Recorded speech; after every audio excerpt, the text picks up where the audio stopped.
sahabat Monas, perkenalkan nama saya Marita Kusuma sebagai pemandu wisata Monas. Dan saat ini saya sedang berada di Ruang Kemerdekaan sebagai salah satu bagian dari Monumen Nasional, ya. Dan saat ini saya sedang ditemani oleh senior pemandu Monumen Nasional, ini dengan Bapak Nur Samin. Silakan Bapak Nur Samin untuk memperkenalkan diri. Halo sahabat Monas, perkenalkan nama saya Nur Samin sebagai senior pemandu di tubuh Monumen Nasional. Ya, Bapak Nur Samin, kalau boleh tahu nih, Bapak udah bertugas di Monas selama berapa lama nih, Pak? Bertugas di Monas kurang lebih sudah berjalan 34 tahun. Keren banget ya. Udah 43 tahun 34 sahabat Monas. tahun. 34 tahun sahabat Monas. Dan untuk Bapak bisa dijelaskan secara singkat untuk di dalam ruang kemerdekaan ini ada apa aja nih Pak Nur? Baik sahabat Monas, ruang kemerdekaan ini merupakan ruangan kedua yang ada di Monumen Nasional. Artinya kunjungan pertama di Monas itu berada di ruang museum yang berada di lantai dasar. Nah, setelah pengunjung berkeliling mengamati seluruh diorama, kemudian naik ke lantai 2, ini fungsinya pertama adalah sebagai ruang kontemplasi atau disebut ruang tenang untuk beristirahat sejenak. Namun ruangan ini tidak kosong karena ruang kemerdekaan ini menampilkan 4 atribut kemerdekaan yang nanti akan saya jelaskan satu persatu. Nah, di belakang saya ini adalah bagian utama yang kita sebut ruang kemerdekaan ini. Utamanya objeknya ada di sini yang disebut pintu gapura. Ya, pintu gapura ini merupakan tempat penyimpanan teks proklamasi dan biasanya pengunjung juga bisa mendengarkan secara langsung rekaman pembacaan teks proklamasi, rekaman suara Bung Karno yang dibuka setiap 1 jam sekali bagi pengunjung yang datang ke Monas. Baiklah sahabat Monas, berikutnya kita akan lihat dan dengarkan langsung rekaman pembacaan teks proklamasi yang akan diperdengarkan secara langsung melalui rekaman yang ada di Monas. Mari sahabat Monas.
Kami, bangsa Indonesia, dengan ini menyatakan kemerdekaan Indonesia.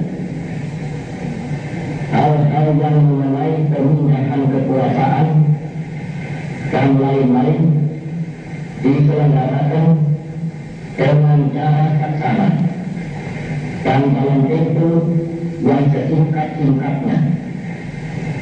Jakarta, 17 Agustus 1945, atas nama bangsa Indonesia, Soekarno, Hatta. Nah, sahabat, itulah rekaman suara asli Bung Karno ketika beliau bacakan teks proklamasi yang dibacakan di Jalan Pegangsaan Timur nomor 56 Jakarta pada hari Jumat jam 10 pagi, tepat tanggal 17 Agustus 1945.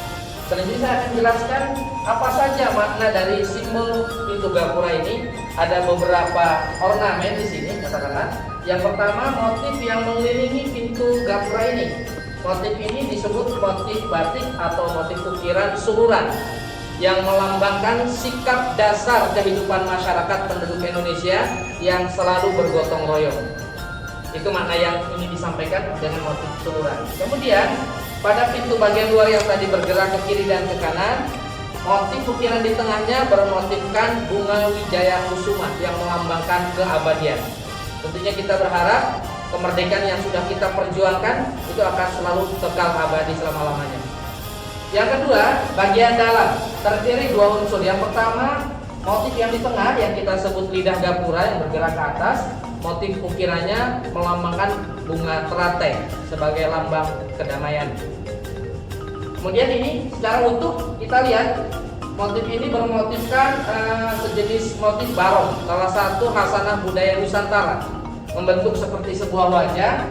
Kita lihat sini ada sebentuk mata, ada hidung, kumis, mulut yang terbuka, dan di dalamnya tersimpan dalam peti kaca anti peluru terdapat naskah proklamasi yang sudah diperbesar 4 kali dari ukuran asli. Baik, Anwar.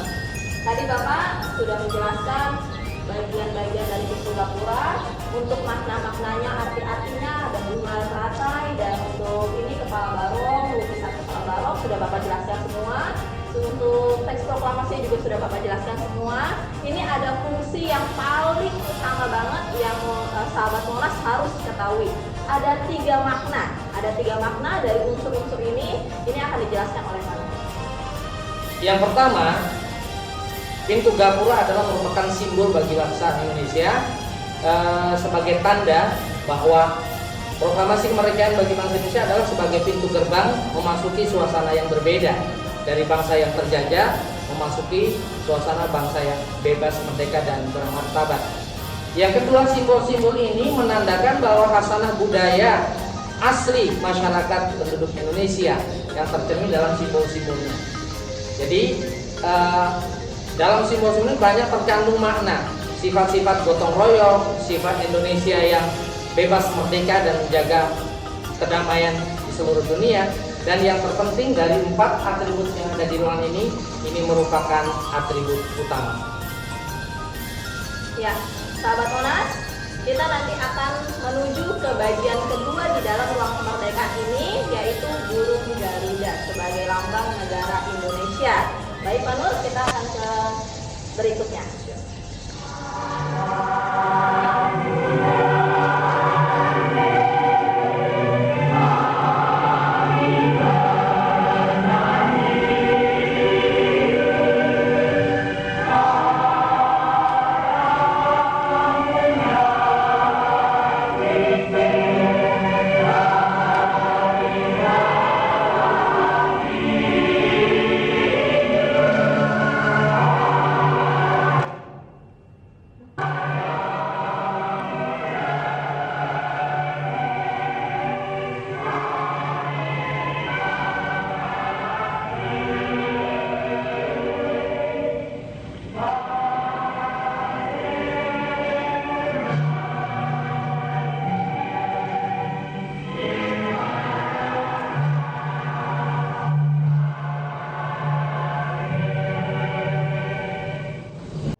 Ini sudah berada di atribut yang kedua di ruang kemerdekaan, yaitu digambar atau lambang burung Garuda sebagai lambang negara Indonesia. Baik Pak Nur, bisa dijelaskan untuk atribut yang kedua ini Pak Nur?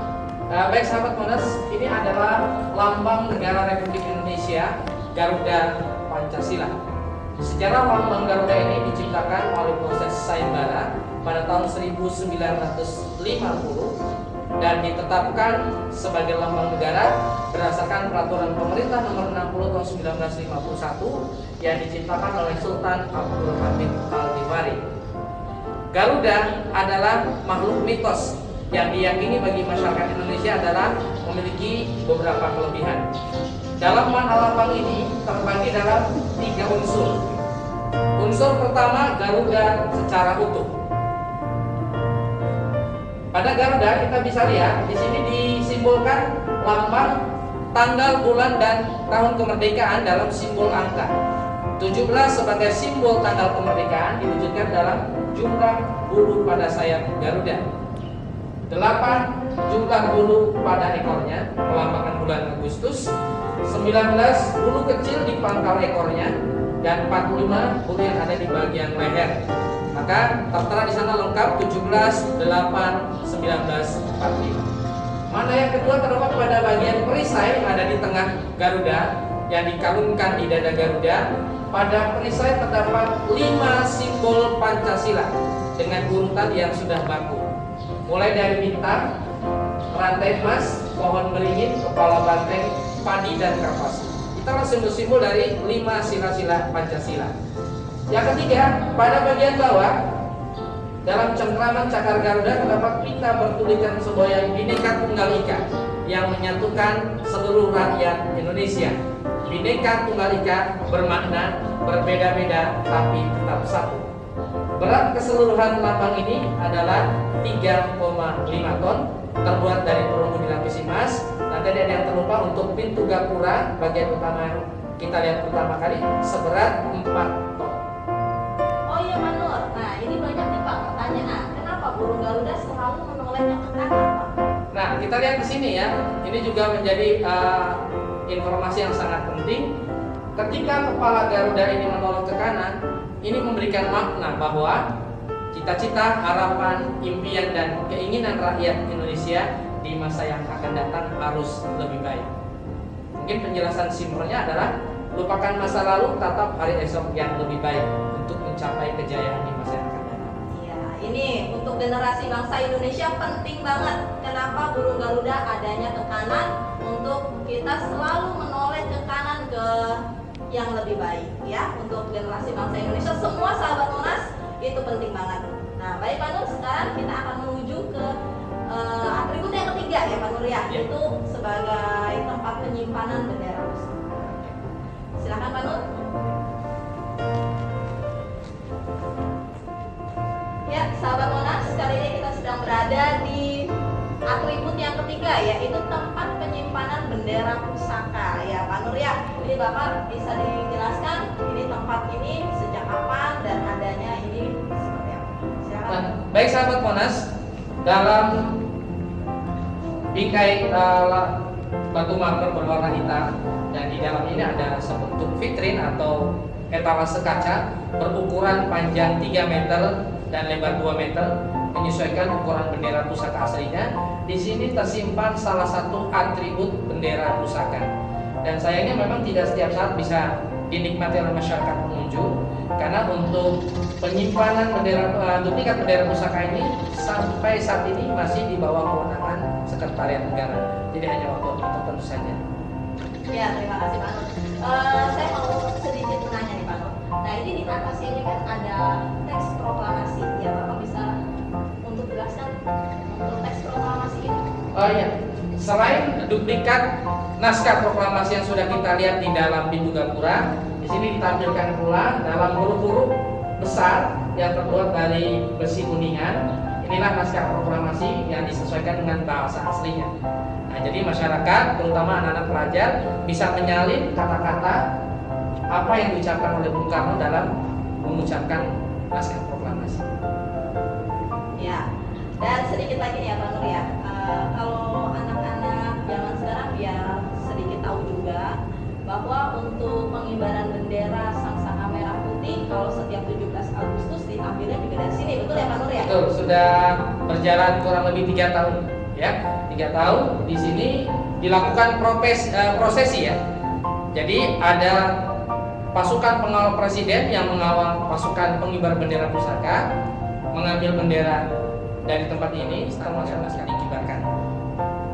Ya, dan ini kami doakan juga untuk anggota-anggota Paskibraka generasi bangsa Indonesia selanjutnya, semoga yang menonton untuk di konten kali ini bisa untuk mendapat panggilan ke Istana Merdeka sebagai pengibar bendera Sangsaka Merah Putih ya. Baik, untuk saat ini kita akan lanjut aja ya Pak ya ke atribut yang keempat sebagai atribut yang terakhir di ruang kemerdekaan. Silakan Pak.